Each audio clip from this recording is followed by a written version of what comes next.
We're back. What is up, my brothers? What is up? How y'all doing? Hey, Y'all doing good? hey, my brother. Huh? Excellent. Hey. Well, welcome.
What's good, gentlemen? All How y'all right. feeling? My brothers, All right. how feeling tonight? Good evening, Margaret Nick. Margaret got it How you going feeling? on, man. Margaret is multitasking. She on YouTube. She on Facebook. Go on, Margaret, with your bad self. That's awesome. Absolutely awesome. Well, good evening to you, Margaret. Brothers, this is our first show since it's our first post-election show. We're not going to talk about too much of that tonight, but we're in a brave new world. Well, I hope all those that voted for them get what they want and the government they deserve. Yeah. Be careful what you ask for because you just might get it. What's up, Armand? He's in the place to What's be. up, brother? That's true. Shout out to Mr. Wallace. Me and Wallace has the pleasure of watching the Washington Commanders Sunday up at Northwest Field, what they call it now, not FedEx Field anymore. It's a great game. It was a great game. Tried to help you out, Q, with Pittsburgh, but we couldn't pull it off for you, brother. We couldn't pull it off. One damn So we had one damn assignment. time. Couldn't get it done. We tried, man. We tried like a son of a gun. Big ass. We can talk about that too. Anyway, shout outs to Mimi Lee. What's going on? What's going on? Good sister there. Hey, look, we got a lot to cover. We got a great show tonight. We're going to get right into it. We ain't going to fool around with it. We're going to just make it happen and make it do what it do tonight. How about that? Let's go. Make it happen, Captain. Yeah, we on and popping. It's just not stopping. So, I understand. So, I will proceed indeed.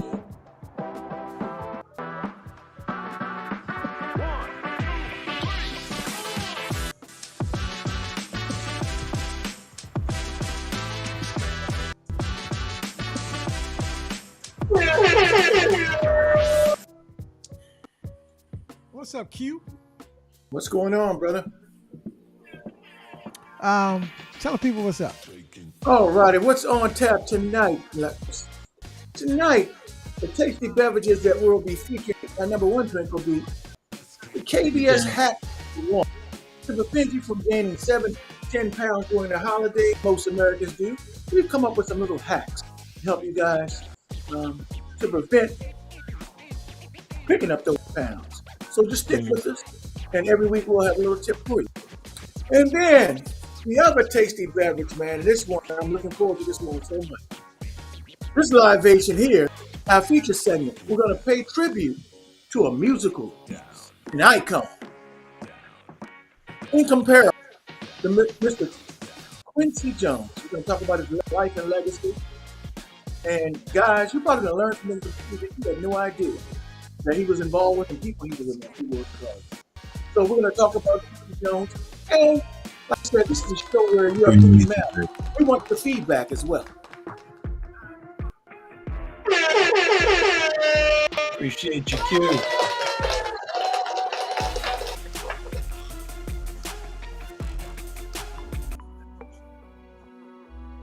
Peace and love, y'all. Good evening, folks. What's up, people? What's up, my brothers? First of all, how y'all feeling tonight? Everybody? Hey, man, right, good to go. Good to go. My man. Good evening, folks, and welcome back to another edition of Social, one of my favorite segments. Tonight, we're going to take a look to a true music icon in the music industry. We're talking about none other than the late, great Jones, who sadly, who passed away Sunday, November 3rd. The music industry fans all around the world have lost a great person in the music industry.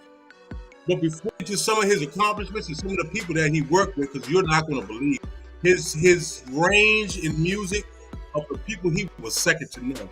But before we get into that, we're going to take a look at the next video. Back to you. A giant in the music and entertainment industry has died. Quincy Jones was revered producer, songwriter, composer, arranger, and performer throughout his 7-decade business. Through his vast range of projects, from the producer of the best-selling album of all to composer of some of the most recognized music in film, he racked up 80 Grammys and 28 Grammy Awards. Senior arts correspondent Jeffrey Brown has part of our arts and culture series, Canvas. From Michael Jackson's biggest hits to Frank Sinatra's most classic arrangements. Fly me to the moon, let me play up there with those stars. Few loomed larger in popular culture or had more success than Quincy Jones. Love, live, and give. That's what it's about. Born on Chicago's South Side in 1933, Jones began his life in music as a jazz trumpeter. He became fast friends with Ray when both were still in their teens. He soon began composing and arranging, including 1962's classic Soul Nova and Leslie Gore's It's My Party, which arrived a year later. Across a career that spanned more than 70 years, he worked with seemingly everyone, including jazz legends like Ella Fitzgerald and Dylan, and rappers such as Dr. Dre and Snoop Dogg. His most impactful moment, the 3-album run with Michael that included the best-selling record of all time, 1982's Thriller, along with Off the Wall and Bad. Anyone that figured out how to make records that sells more than 50 million records, dying and smoking Kool-Aid. Doesn't work like that. Find a group of songs to touch you and give you goosebumps. That's why I go by my goosebumps, survey groups or anything like that, and let the rest take care of itself. In 2020, Jones was awarded the National Medal of Arts by former President Obama. For his extraordinary contribution to American music as a musician, composer, record producer, and arranger. And he has 27 members of the rarefied EGOT Club, winner of an Emmy, Grammy, an honorary Oscar, and Tony. The Oscar came in 1995. Engineered this journey. To tell you the truth, I don't think I could even see this far. Dozens of memorable soundtracks for film and television, including The Color Purple. Film he also produced, another role he played in popular culture. In 1985, in a role only someone could have filled, he organized the recording of the smash hit single, We Are the World.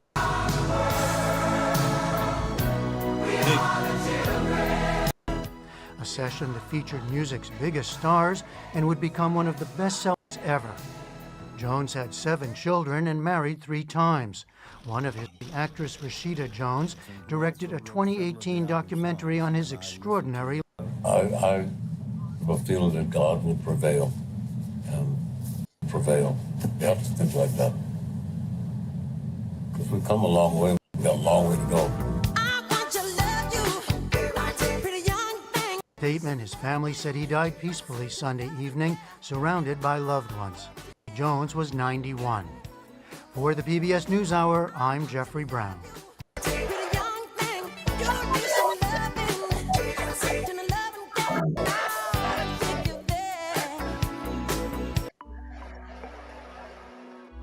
It's a powerful piece. Powerful piece, very powerful. He was talking about light at the end. He's like, he's seeing better, seeing things become better, even though it looks bleak. A man of speak light. It's a beautiful thing. See what he's seen in his lifetime. Yeah, Lenny, you're not your speakers. Your mic's not on, Lenny. Oh, sorry about that. I was saying shout out to Public Broadcasting System for the rights to the video. I just wanted to make sure we clear that. And but go ahead, Kenny. I tell you, his musical range was second to none. Just like you saw, he worked with a lot of potential superstars early in their career: Jackson, Aretha Franklin, Frank Sinatra, Will Smith, Snoop and Celine Dion. The list goes on and on and on. Some may not know Quincy came to prominence in the 50s as a jazz producer and arranger, working with such legends as Count Basie, Leslie Gore, a great jazz legend, which again demonstrates his range. His range again was incredible. He won an Emmy for the soundtrack of Roots. Y'all remember Roots? I know, man. I forgot about that. Yeah, he won the soundtrack. He won a soundtrack of Roots. My goodness. Like I said, the video, he did the entertainment for Bill Clinton's first inaugural ball. And we can't forget the star collaboration that was talked about in the video, We Are the World, 1985, to bring attention to the family. And he was a true legend. He'll be deeply missed, not only in the industry, but by fans and people abroad. It's just a big for everybody. Huge. No doubt. Amen. I mean, somebody of his stature, because it's easy to forget, how legendary this cat is.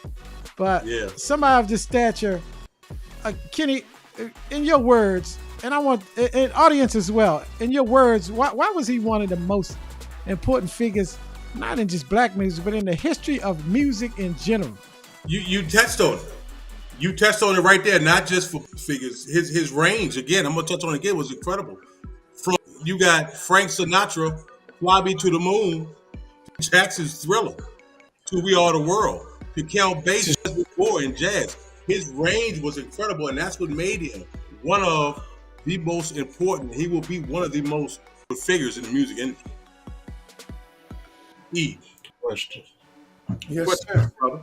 Well, also, like I said, a couple of things about him is that he broke through all kinds of barriers. He really did. If you think about it, man, how many of you think back in his time were producing somebody like Sinatra, like a white jazz artist?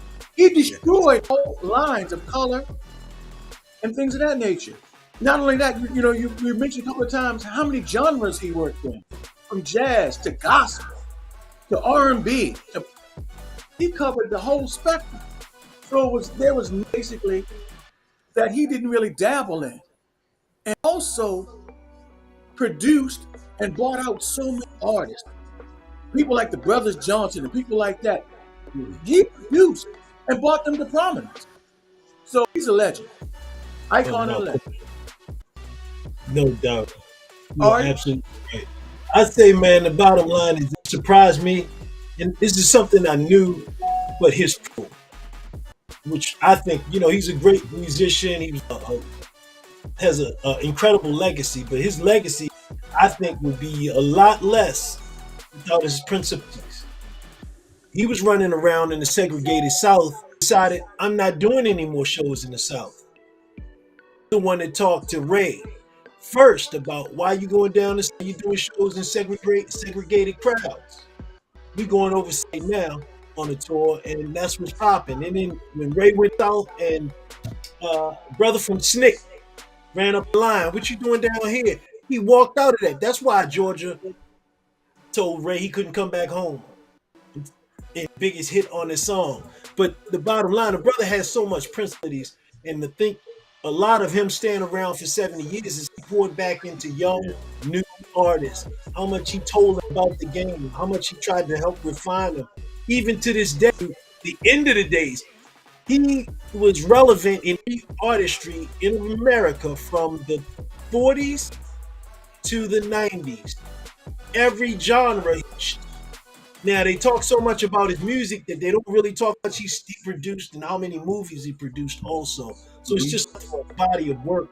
And the love, man, I'm going to tell you, it's like love, man. That keeps you around. That keeps you alive.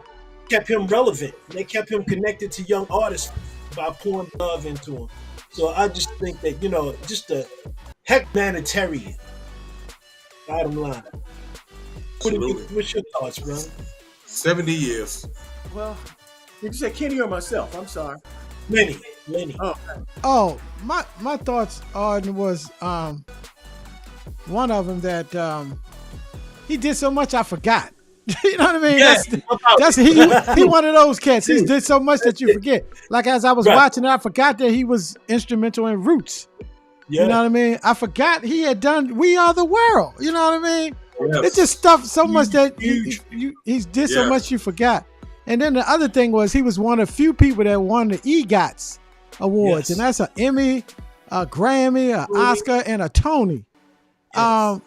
I think only like 20-some people in the history of the world ever won all four of those, prestigious categories of awards in the arts. We wasn't getting them.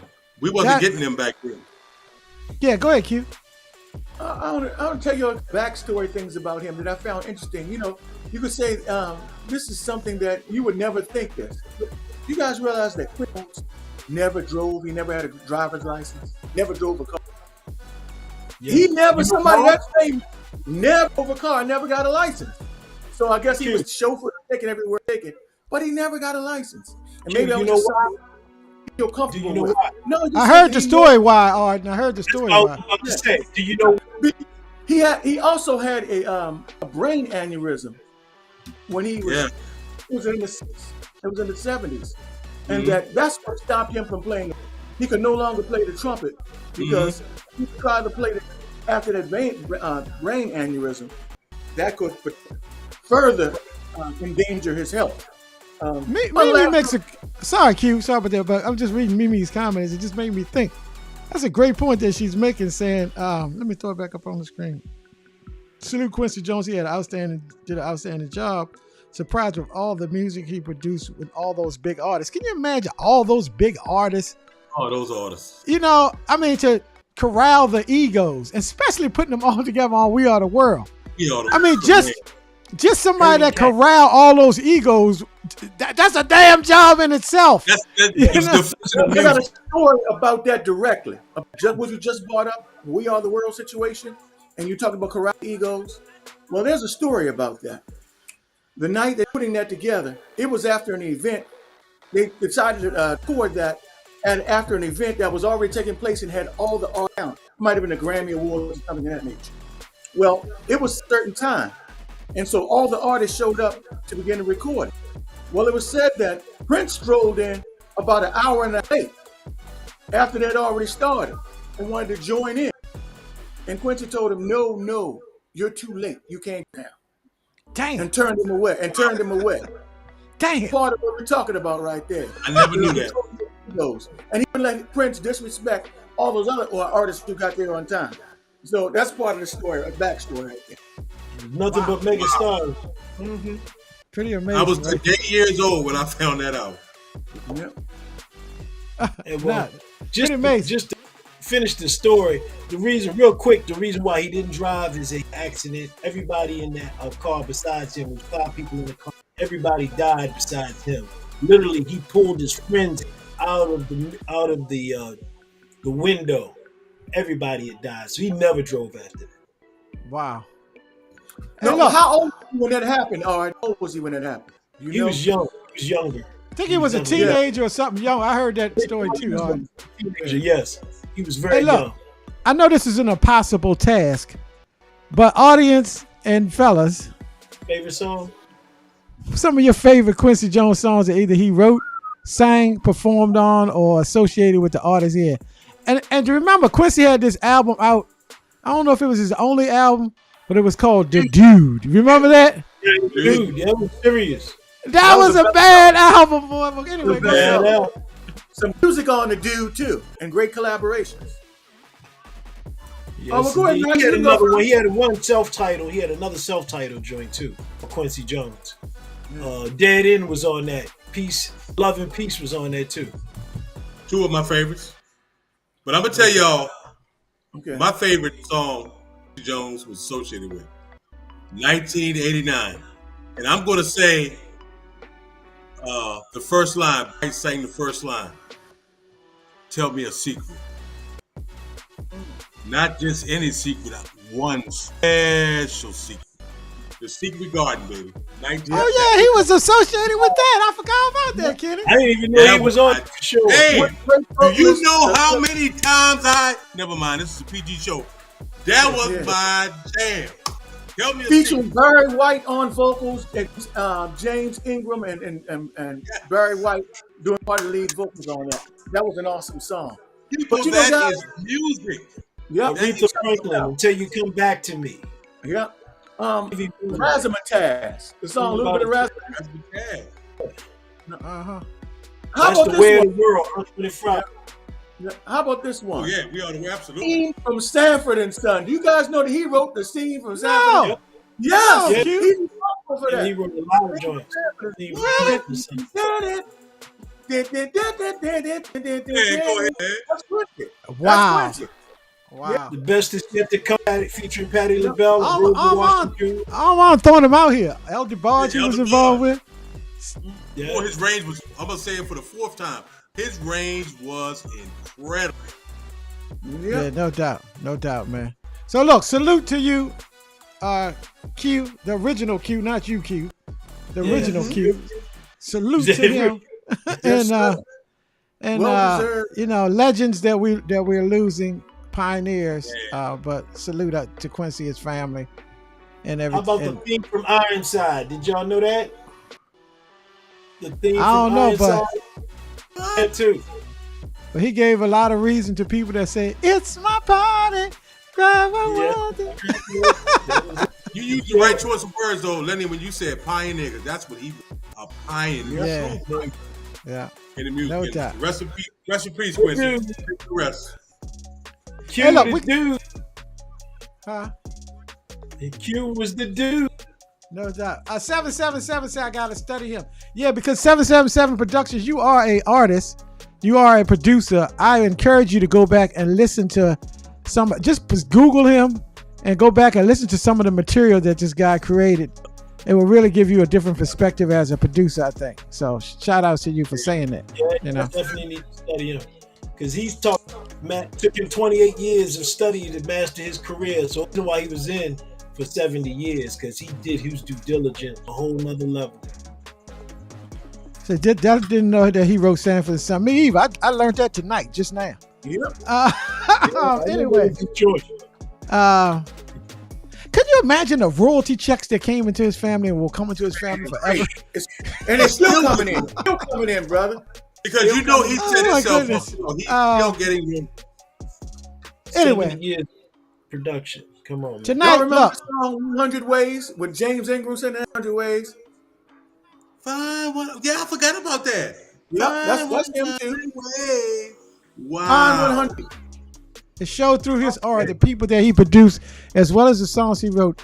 Nothing but, you're right, Vonda, nothing but positive words and energy. Yeah. Right. Yes. He spoke light at the end. You know what I mean? About the world. God bless you, Quincy. Rest in peace. Anyway, segueing, y'all. Tonight's second drink from Bartender Q is KBS Holiday Hacks. Now, look, normally during this time of the year, we do some type of challenge of, exercise so many reps, and then we increase it each week.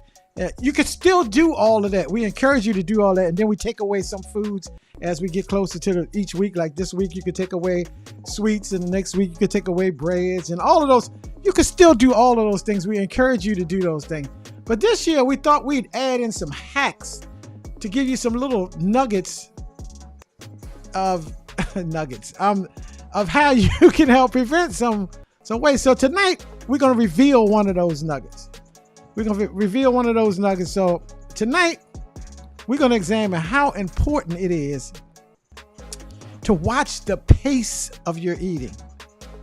You know, because sometimes you be eating like this, but we're going to break that down tonight. And we're going to talk about the pace of your eating. Some things you should consider when you're doing it.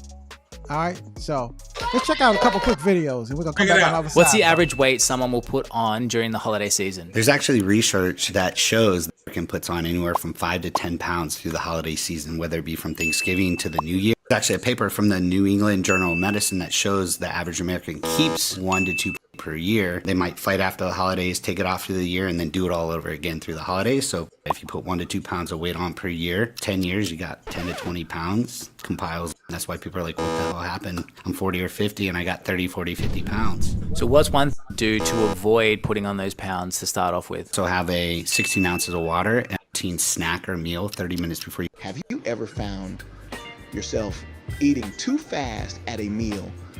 Realize you're stuffed halfway through, but can't stop eating. Well, there's actually a simple way to prevent overeating, and it involves slowing down. First, why does eating slowly help with weight management?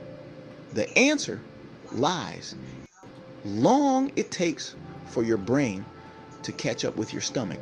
When you eat too fast, your body doesn't have enough time to signal that you're full. Easily end up overeating without even realizing it. So let's dig to the science behind it. When you eat slowly, your body has time to release hormones that signal fullness. This process helps you feel satisfied with less food, ultimately aiding in weight management. Plus, slowly can improve digestion and enhance the overall eating experience. Host with a plate of food ready to show tips. Host. So how can you eat to avoid weight gain?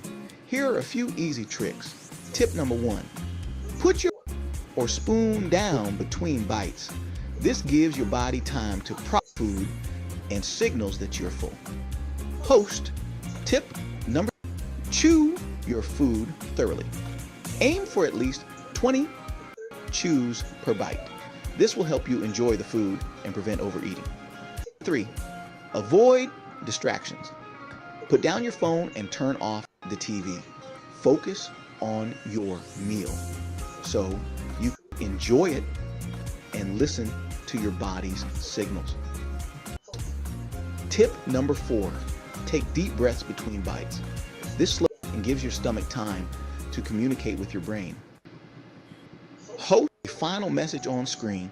Host. By eating slower, you can manage hunger, improve digestion, and control your calorie intake, all of which can help prevent weight gain. So next time you sit down to eat, remember, slow down, savor your food, and listen to your body. Thanks for watching the Knight Brothers YouTube channel. If you found these tips, don't forget to like and subscribe.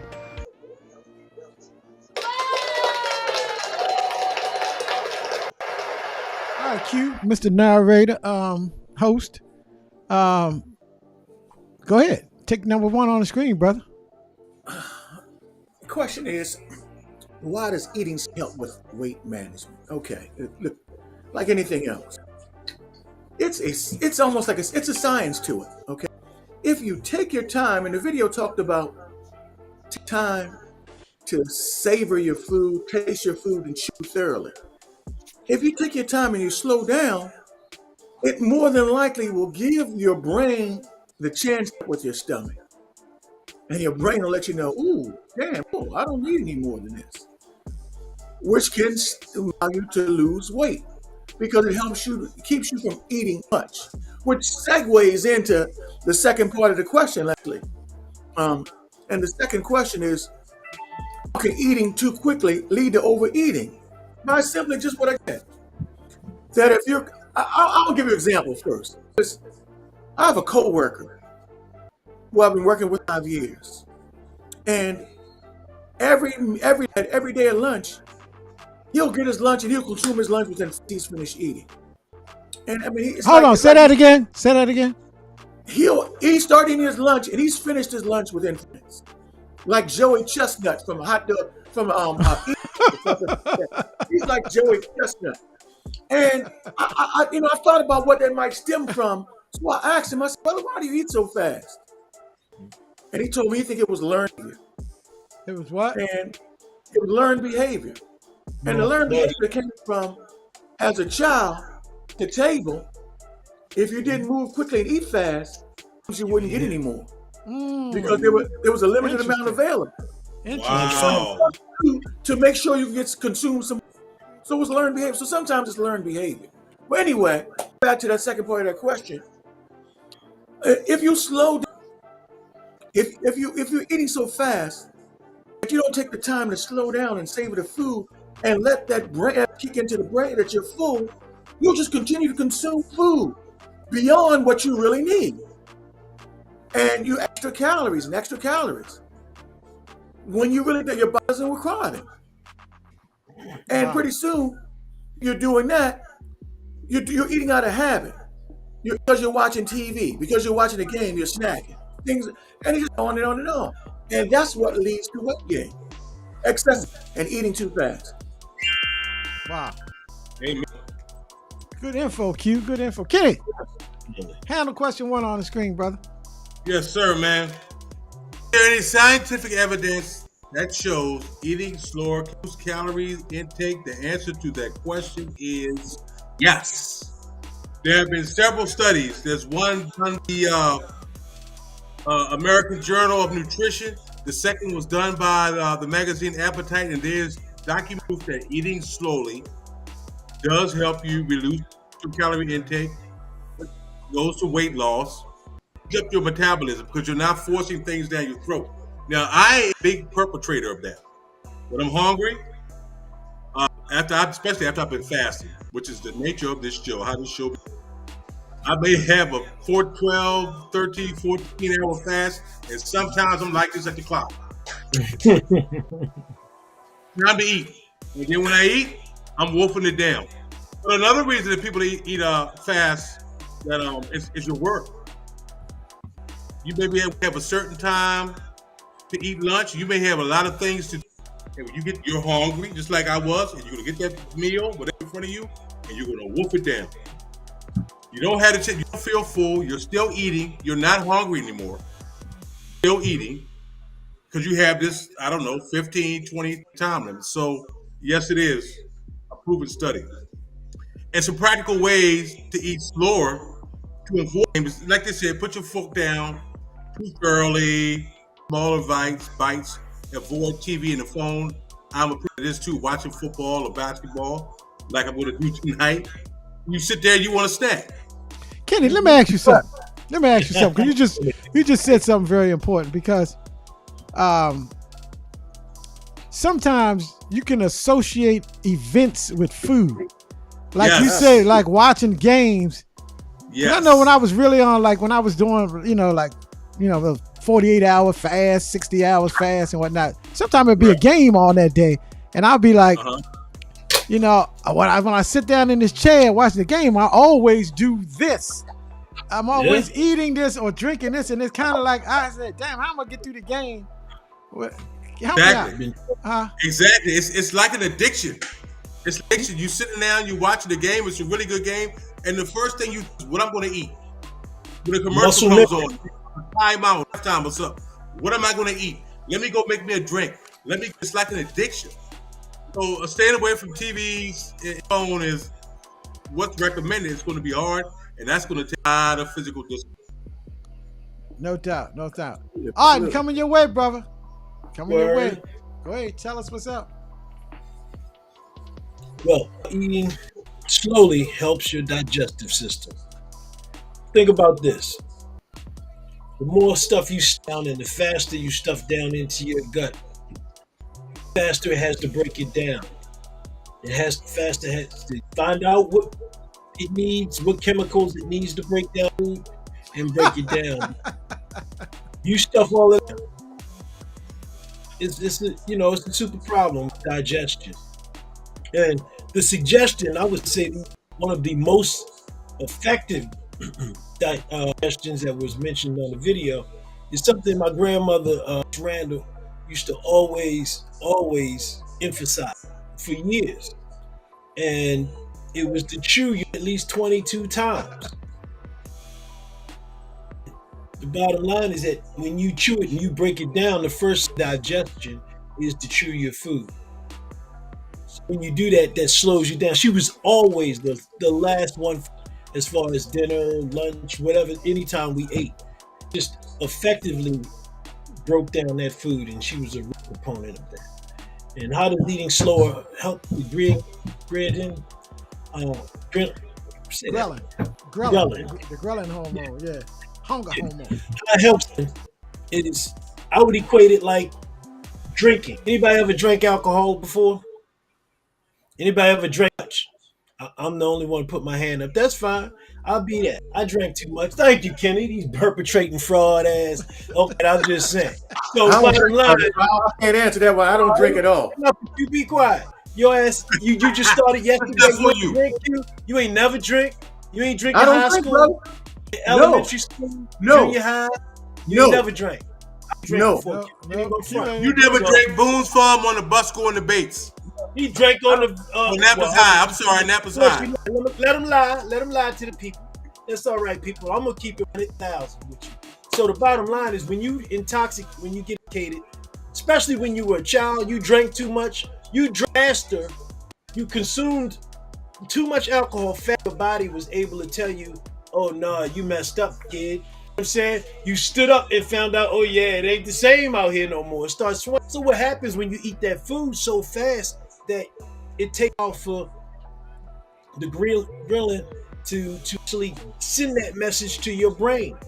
By that time, you didn't have the pizza, and it's like, yeah, man, you good.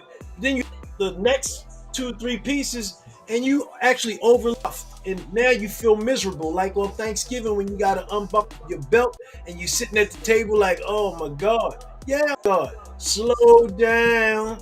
Like Grand Poopa said, take some time and let your body communicate. And the biggest part is to listen. That's why they say don't look at the TV at the same time. It's a huge, huge habit that we all have, to watch TV, eat at the same time, but you're distracted. So you're not paying attention, so you're not looking at your body, because it's telling you to slow down. But you don't get that chance to respond to what it's telling you. So listen to the hormones. That's all I can say. I had to start eating with chopsticks. So when I was about 16, 17, but then what happened is I got so good at chop, I started having to put them down, and it just went back to the discipline of sound. So I would say, chewing your food, count it out. See how it was weak if you chew 22 times every time you take a bite. Back to you guys. No, I mean, I think that last point you made is tremendously valuable information. Because I was with somebody at lunch that I used to work with when I used to work at the grocery store, and person used to have these like manager meetings, and we used to have food that came in from the kitchen. The person used to be always the last person to eat, and I was like, oh, you're always the last person to eat. They say, because I chew my food slowly, because I want to make sure it's digested. That way I won't overeat. And I heard that. And remembered that. Now, I didn't follow the principles until later on, and I started to understand what was being said, and saying that just slowing down and chewing as many bites as possible, it does so many things for the digestive process. Like you said, digestion starts in the mouth, goes down, and then it continues down in your GI tract, the large intestine, small intestines, before it excretes out. And if it gets down into your digestive tract and it's still in a damn somewhat whole state, because you ain't you sniffed it down or breathed it down, you know what I mean? Then your digestive system is doing a whole lot of work to break it down. Yes. You know, so anyway, great points, Arden. Very, very great. That's great fatigue, though. Just to echo off what you're saying, that's some of that fatigue a lot of people feel after they eat. When a lot of those chunks of food are down there and it still has to break down, it takes a lot more. You're absolutely right, man. Especially at night, like if you eat, that's why they say don't eat late at night that much, because then your body is doing that while you're sleeping. And you're not really getting into REM sleep. You're not getting into a whole lot of things, Kenny, and you know, cause you problems. You know, it's really, really funny. I mean, I'm sitting here and I'm tripping. It's really funny that Art brought up this. I've been back to work, brothers, and for this is crazy. I buy on sale. I'm a dumbass. I buy things on sale, and they had a big pack of chopsticks on sale. I like eating with chopsticks. I think I'm very good at it. I'm probably mediocre. I'm probably mediocre because I ate with them overseas too, and I'm just okay. So the 2 weeks I've been back to work, I'm taking my lunch. Right, I don't do the hot bar, the wing bar. I can't do that right now. Taking my lunch, and then I throw in my little thing, chopsticks. And I notice I'm not really struggling with the chips, but it's taking me longer to. And now that my little meal is over, my little small meal is over, and it's time to go back. So that is crazy. You brought that up. That is a very good point. If you keep doing it, let me know. If I start getting better, and you notice that, damn, I'm getting a lot better, getting faster. I ate my salad with chopsticks. I got that to the last little part. No, you fighting, but I'm getting. But that's absolutely true, Art. That's absolutely that's slowing down. That slowing down thing. Yes. Like if you're slowing down and you're getting full, you might get to the point where you might shrink your stomach a little bit too. What do you think, Q? And then it could be something that you could build upon. So next time you keep doing the same thing, then you require that. If I had eaten that, upon what you're eating as well. That's it'd be done like. I'd have been like the person that Eve was talking about, his coworker. I'd have been done. Yeah. Competitive. What you say? Say goodbye sandwich today with fries. Yeah. Competitive eater situation where you just wolfing it down. You know, to me that's dangerous. Yeah, you can choke and all things. Yeah. You can choke. You can. And you don't even get to savor at least the food for one thing. You know, one of the things about eating to make it pleasurable is the sensation and taste of the food. And if you're just gobbling it down, you don't even really get the taste of it. No doubt. Hey man, look, nice quick show tonight. I like that. 51 minutes, we in and out. That was awesome. I like this. We maybe shared we a can lot do of this more often. We're going to talk about next week's show before we go off the air, though. Couple things real fast. I don't know what happened to my screen. Let me go back real fast and come back. But a couple things real fast. Before we exit up out of here tonight, there's a big fight this weekend coming up. I just wanted to throw that out there. You got, baby. I'm on Tyson. I'm sorry. I'm going with Tyson Ice in the Bama. The quickness. What? Tyson is fighting. I know this ain't got nothing to do with nothing, but 15. I just figure I'd slide it in real fast and see what the folks think. But Mike Tyson is fighting. Mike Tyson is, how old is he, Arden? 59. 59 years old. And he's fighting, who's the guy he's fighting, Arden? You know this guy. Paul, something Paul. Jake Paul. Yeah. Paul. Yeah. The YouTube guy. Jay Paul. Jake Paul, the YouTube guy. Brother is in WWE. Yep. His brother's a wrestler. Brother's in WWE. Yeah. I think Tyson will get him. If Tyson jump on him early, Tyson ain't still Mike Tyson, but he still got that power, baby. He's fighting this guy right here. He's fighting this guy. Yeah, the round's only 2 minutes instead of the normal minutes because, and I think that's only fair at his advanced age. But for him to try to go 3 minutes every round would probably be a little taxing on him compared with the differences in ages. So the rounds are only going to be 2 minutes for each round.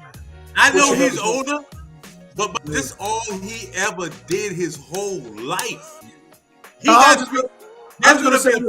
Here's my prediction. There's going to be a point in this fight that Tyson is going to be 21 years old again for about 30 seconds. And that's all he will need. Be 21 years old again for about 30 seconds. I'm going to tell you, I watched this YouTube video, right, Kenny, of they was talking to Mike Tyson about this upcoming fight. And it scared me for the boy. I got scared for the boy, Jake Paul, because Mike was looking like he was going, kill the damn person that was interviewing him. You could just. He in the same state of mind. He's terrified to fight. But the closer as the fight gets, the more and more he realizes his head, he's invincible. He gonna get in that ring, and like I said, for 30 seconds in this fight, he's gonna be 21 years old. You're the professional. You've fought in many competitions in the martial arts and all of that, and black belt, 18th degree black belt and everything. Break it down. Tell us what we should be looking for before we get up out of here tonight. Well, I'm gonna tell you, okay, he's gonna have a whole lot more than 30 seconds of 21-year-oldness. First of all, when you've been programmed to fight minutes around, initially you can be in, you kind of know what 3 minutes is. But when you break that down to minutes, you can explode for that 2 minutes, and 1 minute rest, you can be on. I'm gonna tell you, I can see him being the old Mike about 4 or 5 rounds when you start talking a 2 minute round. The extra time they gave him to train, it was different if he had stuff and in 2-3 months or 2 months later or a month later he fight. Now it's been months for him to get into a groove, get heat up, because I'm gonna tell you, when you get older, trying to get back in there, you gonna get. But now he's past the soreness and all that. He's just back in the feeling. Yeah, he done with it. He good with it. He good. The problem here is this: at the end of Tyson's career, his mental state as a fragile. He's healed. He's back to a calm state that he's never been in his life. And him there with a calm, clear mind and at peace himself, that is a very, very dangerous person to go in and stand in front of. Especially when you've been popping, talking a bunch of trash. And I know where he's from. He's from trash that's knocked out. So I think that buy some advertisement space on Paul's shoes, because it's gonna get a view.